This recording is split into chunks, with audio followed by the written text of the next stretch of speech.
Hi, I'm Jacqueline Carlisle, and this is Tuskegee Online. I'm here with Dwight Davis, who is running for Tuskegee City Council District 1. District 3, excuse me. How are you today? Fine. Good. Now that I've messed up where you're running in what district, since that is my district. Well, the next thing I'm gonna be at large, and then it's really big. I can only handle District 3 right now. Okay. Okay. Why have you decided to run for City Council? Mrs. Moon has decided to retire, Yes. and I've been in the community for a long time, and I have had situations in which I've come forth when it has been situations regarding the city that I had concerns about, that I would come in and speak up on occasion. And I was asked by several people to consider running for the position, and I had to pray on it for a while. But ultimately, you know, it came down to, if I come in every once in a while and, you know, make my feelings known when something's big and it's blown up and I have a lot of problems with it, then I should probably, you know, be a part of the system and hopefully be a part of building a more stable city council, and hopefully that decisions won't be made that would create a need for me or anyone else to come out and really raise a lot of sand about an issue. It is my hope that we will run the council, or I'll be a part of a council that will rationally look at the needs and concerns of the community, and that I'll be a part of, by utilizing some of my skills, dealing with rationally hashing out the concerns and coming to what's in the best interest of the community. So after I prayed and thought about those things, and you know, it was just really, I guess, a no-brainer at that point. Okay. I've been in politics before, 89 through 95 as a racing commissioner. Okay. And so it's amazing, though I feel like I had never been in politics. To get back in it is a new day. But I'm starting to get my sea legs under me. Okay. And so I think that I can do a good job for the community. I presently work at the Department of Transportation Okay. as an EEO officer, civil rights specialist, and that encompasses several specialties, one of which is we make sure that there's on-the-job training with some of the contractors to do the work out on the roads, so that, and these programs are for minorities and women, so that minorities can take advantage of the benefits of some of the federal funds that are expended to these contractors by way of getting free education and a minimum paycheck until they get to a certain level. Let me just preface this and go back a little bit. Title VI of the Civil Rights Act is the real specialty that I deal with. And that says that no entity that receives federal funds shall deny the benefits of those funds to anyone based on race, color, national origin, now as age and handicap and gender preference and a lot of other things now. But the essence of it is that in the case of on-the-job training, minorities are denied the benefits of, say, working on those projects because they don't have the skills. And so then comes the training. And what the law actually says is that if there is a minimum number of minorities in an area, then you have to do outreach, do things to bring up those people. So thus, the training program. Okay. Okay. We also do what we call contract compliance, where we look at those contractors' workforces and see what is the balance of the racial and female makeup of their workforce. And the law says that those workforces are supposed to reflect the communities in which the projects are in. And so we try to look at their workforces and see if they, don't have a good balance, then they have things called a good faith effort to recruit. In other words, you go to the employment agencies and you look to find people who are looking for jobs in the areas in which they have openings. So it is their responsibility to do those things. And then also, under Title VI at this time, I'm doing certification of small businesses to do business with the state. Okay. And so there are certain criteria that you must meet. You must be a small business, so you have to be, and that can't be worth more than $1.32 million. I know that sounds like a lot of money, but that's still considered a small business. And that they must meet some other things in terms of the minority person must be in control of the business and those kinds of things. So under Title VI, it's really the umbrella legislation for almost all of the civil rights, because it also has a component that says that when we go out and do projects, they do a bridge. If they're going to rebuild a bridge, they go in and they take up the specimens of the plants and the animals and all of those things and take them out. And then once the bridge is replaced, then they're supposed to put those things back. If there's a historical house in the way, they have to figure out ways to go around those things. And this is called environmental justice. Yes, sir. And part of my platform, if you read it, is to bring more jobs back to the VA. Okay. And I grew up in the VA, and my father worked at the VA, and Tuskegee, when it was at its best, was probably up to about 4,500 employees there. That's why Tuskegee was progressive. We had an institution, and that was the largest institution in the community and the primary employer. So you had jobs from doctors all the way down to people who worked in laundry and yard work, whatever. And so you had a wide range of jobs, good jobs where people got a good paycheck every 2 weeks with benefits.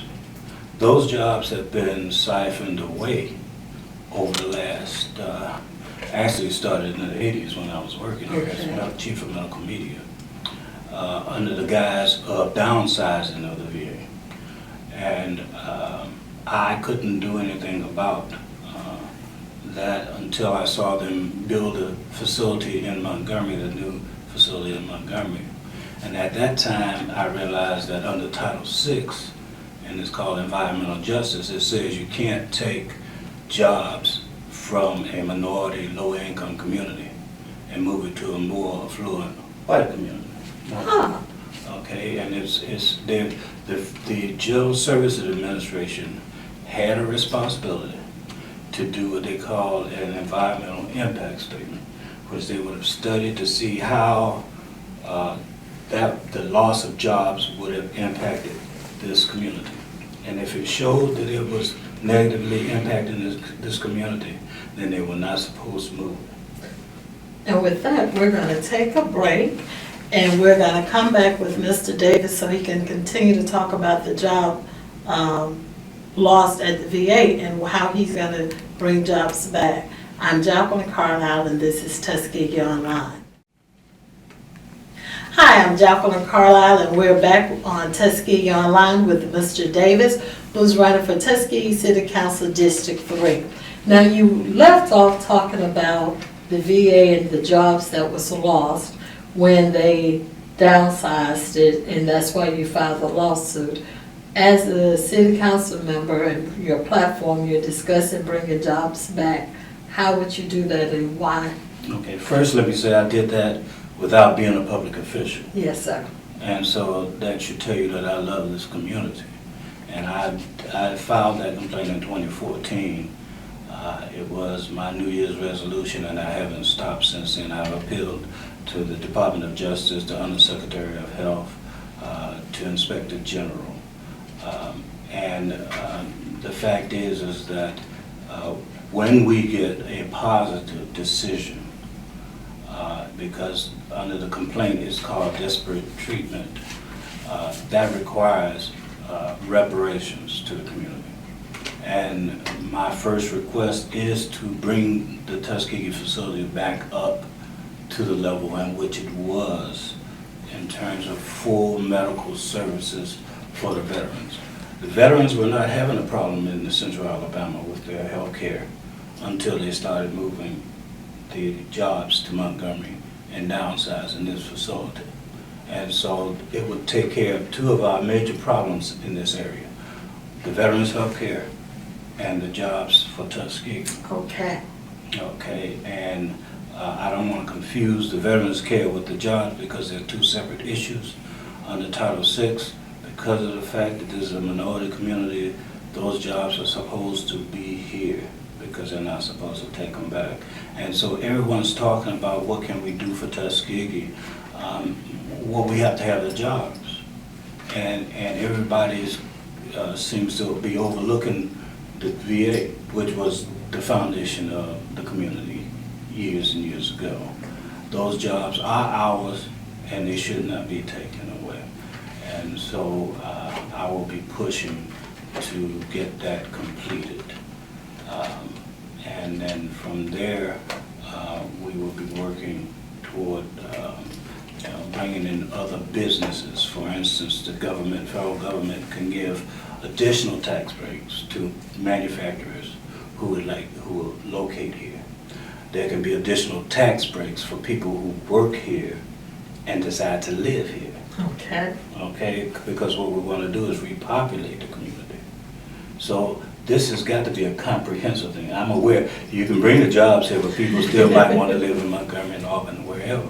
But if they can get a tax break for building a house or a tax break, income tax break for living here, then that will begin to repopulate the community, which then begins to build a population, and then we can look at bringing in more businesses to the community.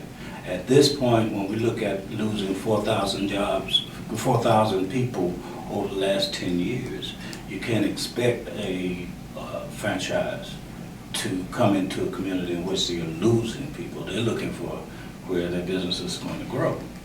And so we have to build our foundation. And so we need to fight for what is ours.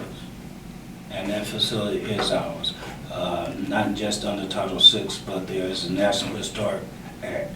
That facility is a historic facility. Yes, it is. They're required to keep that facility up. Okay, so why keep it up and keep it empty? You know, there's a Rural Development Act.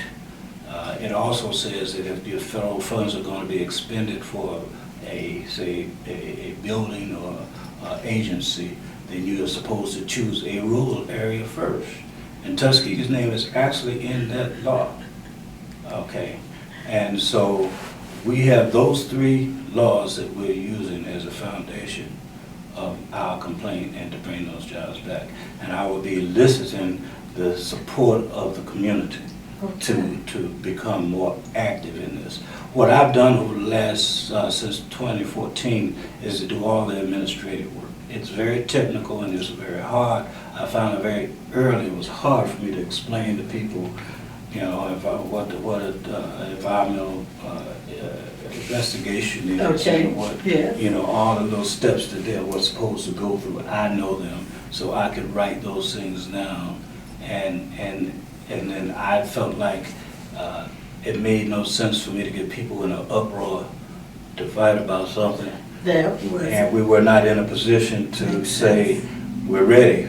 You know, we filed all the complaints, and now you have to make a decision. And if they don't make a decision now, because I've done everything. The last thing I've done was 4 weeks ago, I submitted a complaint to the U.S. Attorney Beck. Okay.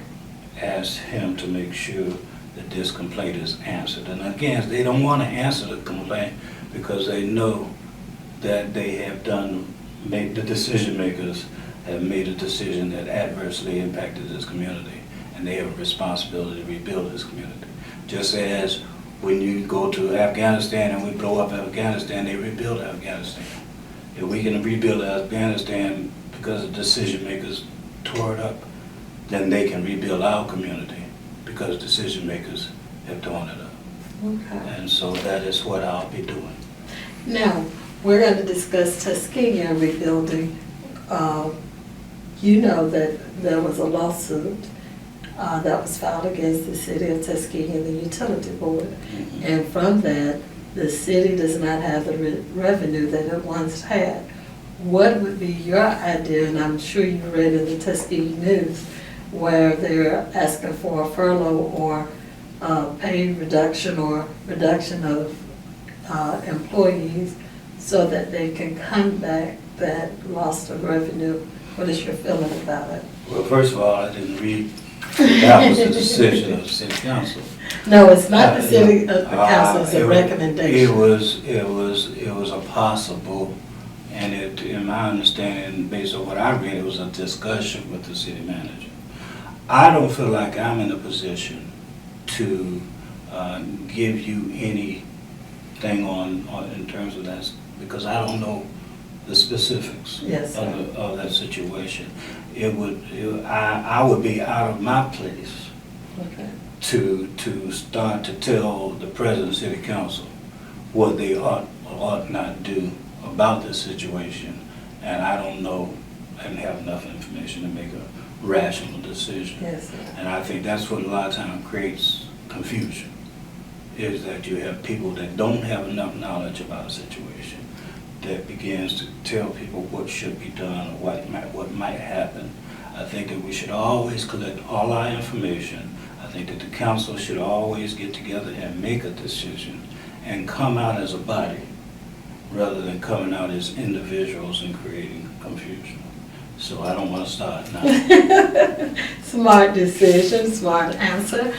But the other thing would be if they had people who are willing to retire, would you be more apt to not fill those positions? Or, again, I think that is a lot of government agencies. The state is using that same process. The attrition, once people retire, they don't fill the positions. Now the question becomes, how vital is that position? okay, Because you just can't cut just to say we're cutting.